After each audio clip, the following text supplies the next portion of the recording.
Well, hello, and welcome to the first QOD video of the new semester of 2019. And it's going to be on chemical kinetics, more chemical kinetics. But before I do that, I just want to say Merry Christmas and Happy Holidays from me and Rufus. We are alive and well. And in fact, this picture is from River State Park between here, Hillsborough and Durham, where we went walking on the day after Christmas. And here we are at the suspension bridge. Rufus is not a big fan of swaying suspension bridges, but he managed to make it across a couple times. So Merry Christmas and Happy New Year to you. I want to start just by reviewing some things that we've talked about when it comes to chemical kinetics, because I know there's been a little bit of a break. I just want to remind you of a couple things that we've done, and I'll just talk about them in the context of the iodine clock lab experiment that you guys did. One of them is that the units is what are the units of reaction rate. And so, as you'll recall, rate, when we're talking about chemical reactions, rate is measured as the change in the concentration of reactants or products with time.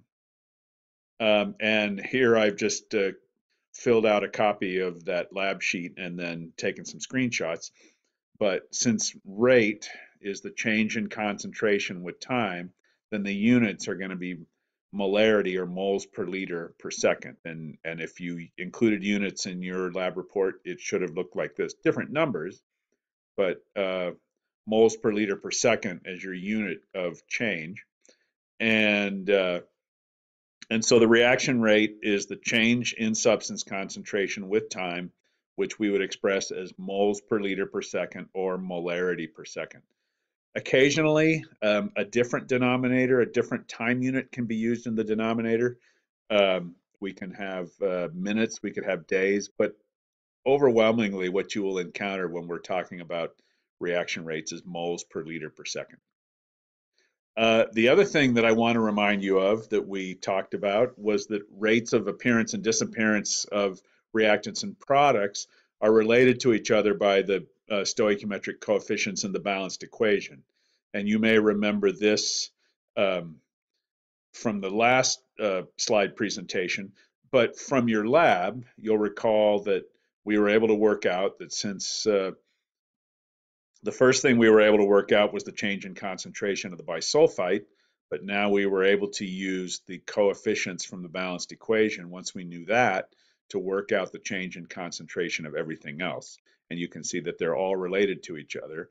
Everything that has a coefficient of 3 has a change in concentration here of 0.0083 molar, and everything that has a coefficient of 1 has a change in concentration of 0.0028 molar, which is 1/3 of this. And so rates and changes in concentration are related, of the various components of the reaction are related by their stoichiometric coefficients in the balanced equation. Another thing that we haven't talked about yet in detail, but which is the subject of this entire slide presentation, and something that you saw yourself in that iodine clock reaction, is the effect of changes in concentration on rate. And so here's another, this is not somebody's data, this is just data that I kind of invented, but it's similar to the data you guys had in this experiment. And so you were able to put in some quantity of the iodate solution and some quantity of the bisulfite solution and then some quantity of water. And how did you adjust the time? What was the thing that you probably did the most to try and adjust the time to get it to come out to 30 seconds? It probably was looking at how much water you use, right? So I think everybody kind of wound up using about 1 ml each of the two reactants, and then varied the amount of water to try and work it out so that the reaction lasted exactly 30 seconds. And so generally what you found was the more diluted the reaction was, the more water you put in, the more slowly it went. And the more concentrated the reaction was, the less water you put in, the faster it went. And that makes sense if you think about it, because in order for a chemical reaction to occur, particles have to collide with each other. And so if they're more concentrated, they're going to collide more frequently, and the reaction is going to proceed more quickly. If they're less concentrated, if they're more dilute, they're not going to collide with each other as frequently, and so the reaction will be slower and it is going to take a longer time. And so we can generally say that the rate of a reaction is proportional to the concentration of the reactant. And that's what we're going to talk about for the rest of this presentation. Okay, well, if that's true, that the rate of the reaction is proportional to the reactant concentrations, let's just do a little hypothetical experiment here. Here's a different reaction than the one you did, but it's another reaction that can be done in a student chemistry lab. If you mix ammonium with nitrite, in other words, if I took a solution of ammonium chloride and mixed it with a solution of sodium nitrite, I would get evolution of nitrogen gas along with production of water. And so ammonium plus nitrite gives nitrogen plus 2 water. This is another reaction which in theory you could sort of do a times up game with, because you might be able to determine that that the reaction is over when the evolution of nitrogen gas stops. So let's just imagine that we were doing that for fun, doing the same thing as the times up game with the iodine clock reaction, and suppose that under some given set of conditions, that is quantity of reactants, concentration of reactants, you get the reaction to go and last exactly 30 seconds. Remember, you have the ability to vary three things: the quantity of reactant A, the quantity of reactant B, and then the concentration of both by the amount of water that you use. And so let's say that under some set of conditions, you get this thing to go and be complete in exactly 30 seconds. Now say you do it again with the exact same amount of ammonium and the exact same amount of nitrite, but now you use sufficient amount of water so that the total volume is twice as much as it was before. How long is that reaction going to take now? Let me try and put some numbers to this.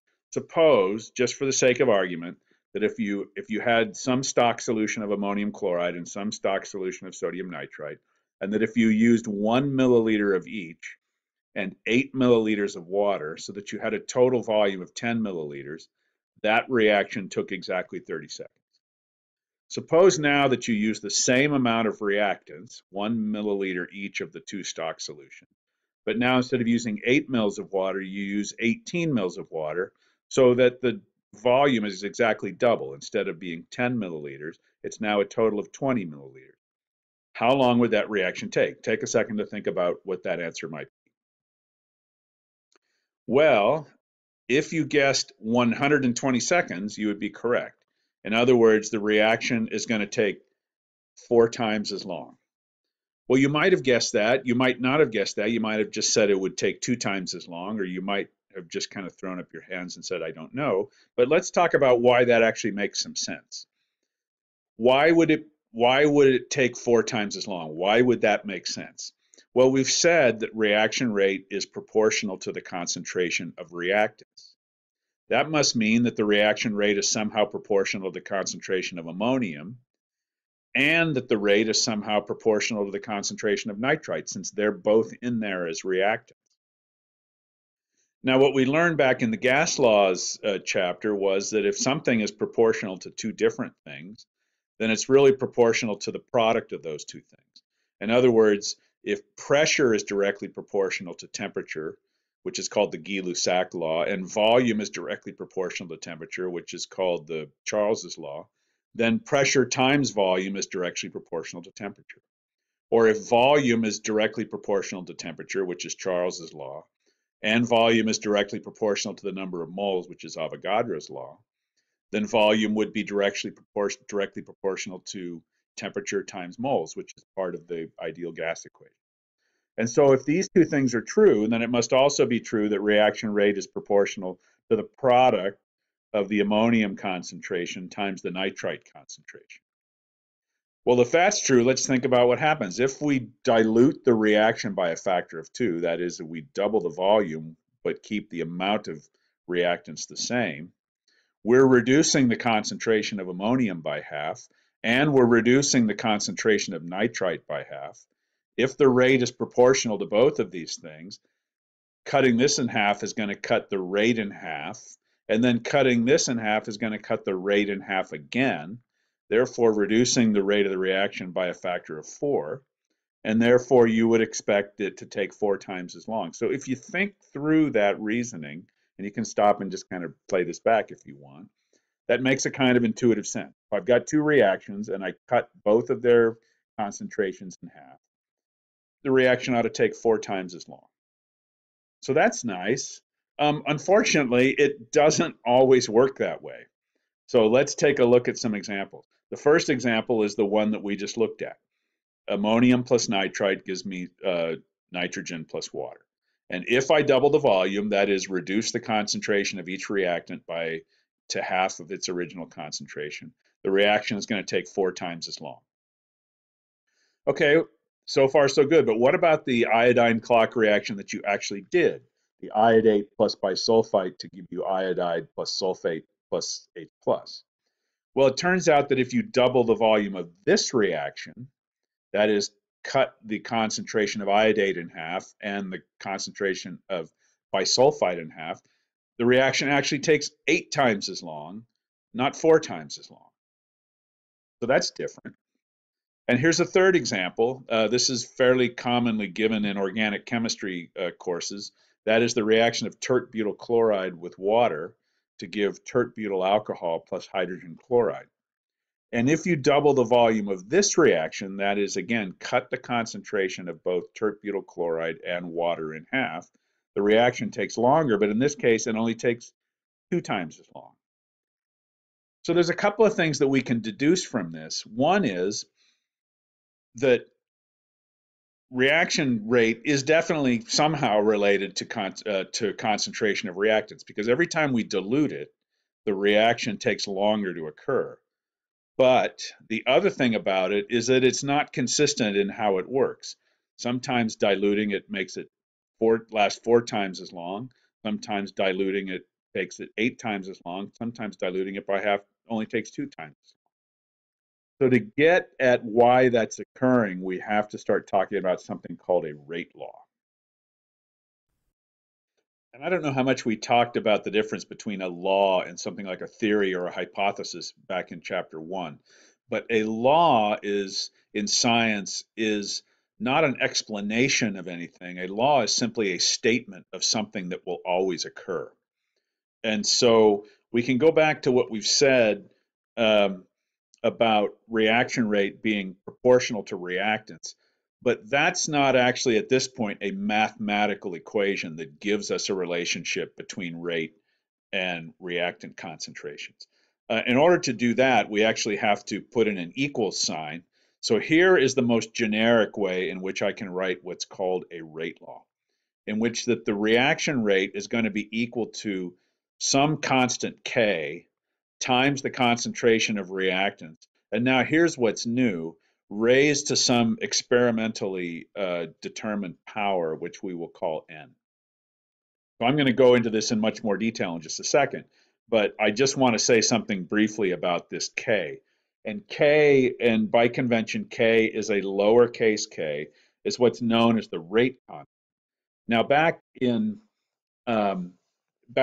gas laws, we had the ideal gas constant.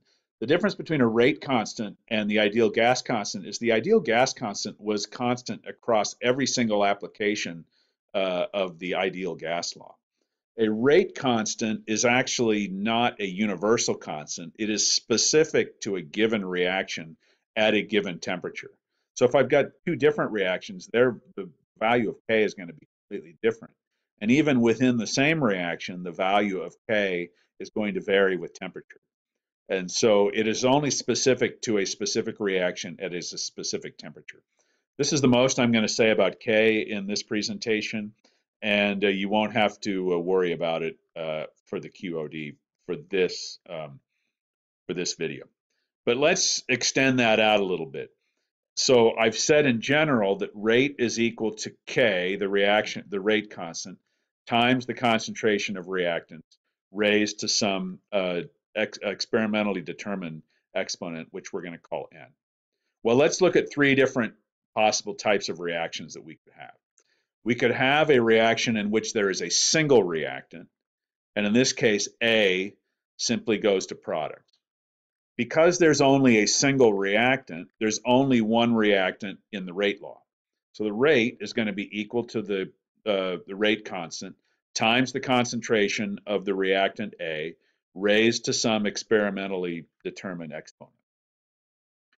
Let's consider a reaction in which there are two reactants. And this is the most common thing that we'll see in this chapter. A plus B gives us products. Well, now the rate law is going to look like this, that rate is equal to the rate constant times the concentration of reactant A raised to some experimentally determined power times the concentration of reactant B raised to some other experimentally determined exponent, which may or may not be the same as N. And we could go on and talk about a three reactant reaction. This is pretty rare, and I don't even think we see examples of this in your textbook in this chapter. But in that case, rate would be equal to the rate constant times the concentration of A raised to the power of N times the concentration of B raised to the power of M times the concentration of C raised to the power of P. Just to explain what we mean by all these N, M's, and P's. N, M, and P's are exponents whose values have to be determined experimentally. They can't be gotten by looking at a balanced equation or any other thing. You have to determine their values experimentally, but they're generally either going to be 0, 1, or 2. And let me give you an example of this from some specific reactions. And so let's go back to the original reaction that started this discussion, the reaction of ammonium plus nitrite to give nitrogen plus water. Once I have a reaction like this, I can write what I would call a generic rate law for that reaction. The rate of this reaction at a given temperature is going to be equal to the rate constant K times the concentration of ammonium raised to some experimentally determined power N times the concentration of nitrite raised to some experimentally determined power that we call here M. Well, if you do that experiment, and by the way, I'm not going to talk about in this video how to do that experiment. We'll talk about this in class. But if you do the experiment, you will find that for this particular reaction, the value of N is equal to 1, and the value of M is equal to 1. And anything to the first power is just simply itself, so we can simplify the rate law for this reaction to simply say that the rate is equal to the rate constant times the concentration of ammonium times the concentration of nitrite. Well, as we said, that's kind of the intuitively sensible thing. And this is the first example that we started with because it gives us kind of the result we would expect if we thought about it in that way, which is that if we double the volume, that is, we reduce the concentration of both of these things to half of their original, value that they were in some first experiment, then in the second experiment, the reaction is going to take 4 times as long. All right, let's look at the iodine clock reaction that you did. Once again, we can write a generic rate law in which the rate of the reaction is going to be equal to some rate constant times the concentration of iodide raised to some power n times the concentration of bisulfite raised to some power m. Well, when you do that experiment and work out those values, it turns out that the value of n is equal to 1, but the value of m is not equal to 1, it's actually equal to 2. And so the rate is actually proportional to the concentration of iodate and then the concentration of bisulfite squared. Again, we can simplify that by taking out the 1 and simply writing it like this, which basically means that rate is equal to K times the concentration of iodate times the concentration of bisulfite times the concentration of bisulfite. And so that explains why when we reduce these concentrations to half their original values, the reaction takes 8 times as long. Because I'm cutting the reaction rate in half here by dropping this concentration in half, and then in half again by dropping this concentration in half, and then in half again because the power here is 2, and therefore the rate at the reduced concentration is only going to be 1/8 of the original rate, therefore it's going to take 8 times as long. Here's the reaction of the tert butyl chloride with water. I can again write a generic rate law for this. When the experiment is done to figure out the values of the exponents n and m, it turns out that n is equal to 1 and m is equal to 0, which is kind of a strange thing to think about a reaction in which the rate is only proportional to the concentration of one thing, but not the other. Later in this chapter, we'll talk about how that can be, but that is actually the case here. And so if I once again run an initial reaction and figure out how long it takes, and then cut the concentration of both of these things in half, the only thing whose concentration matters to the rate is the tert butyl chloride. So if I cut its concentration in half, I'm going to cut the rate in half. And so this time the reaction only takes 2 times as long. Let's look at one more example that we haven't talked about at all, and this is the reaction of nitrogen dioxide with carbon monoxide to give nitrogen monoxide and carbon dioxide. When I do the experiment here to figure out how long this, figure out what the exponents are for this rate law, it turns out that the value of N for nitrogen dioxide is equal to 2, and the value of M for carbon monoxide is equal to 0, and therefore the rate is simply equal to K times the concentration of nitrogen dioxide squared, and carbon monoxide doesn't figure in at all. Interestingly, this will give us what we talked about at the very beginning as being the quote unquote intuitively obvious result, but not for the reason we would have thought, not because it's directly proportional to the concentration of both of these things raised to the first power. Instead, it's proportional to the concentration of this one raised to the second power, and this one none at all. Well, it's getting a little bit long, and I want to finish this up. So let's just talk very briefly about something that's called reaction order. When we look at this generic rate law again, we can say about these exponents n, m, and p that n and m and p are indicating what's called the order of the reaction with regard to each substance that they are related to, and that the sum of n plus m plus p is said to be the overall order of the reaction. And so let's go back and look at examples of that, because that may be hard to understand what I'm saying, but if we look at examples, it'll become fairly straightforward. So if we go back to the iodine clock reaction, and this is the rate law that we said is the rate law for this reaction, we would say that this reaction is first order in iodate, because the exponent here is 1. It is second order in bisulfite, because the exponent here is 2, and it's third order overall, because the sum of 1 plus 2 is equal to 3. If we look at the tert butyl chloride and water reaction, remember this is the rate law for that reaction. We would say that this reaction is first order in tert butyl chloride, 0 order in water, and first order overall, because 1 plus 0 equals 1. If we look at the original reaction we were talking about, ammonium plus nitrite, and look at that rate law, we would say that this reaction is first order in ammonium, first order in nitrite, and second order overall, because 1 plus 1 equals 2. And then finally, the nitrogen dioxide plus carbon monoxide reaction, we would say that that is second order in nitrogen dioxide, 0 order in carbon monoxide, and second order overall.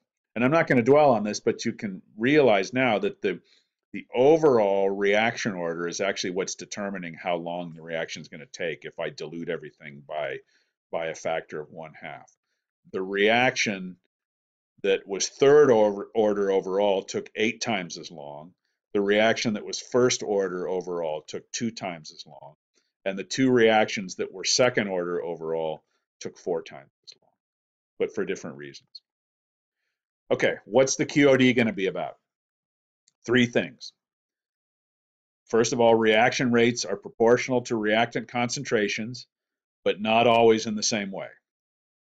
Number 2, you should be able to see a rate law and interpret it. In other words, understand that if it is second order in reactant A and zero order in reactant B, that it's really only the rate is only going to be determined by reactant A. And then understanding what we were just talking about with regard to reactant orders and overall reaction orders. Once again, there will be nothing on the QOD about the rate constant K. Thanks for watching, and we will see you next time in class.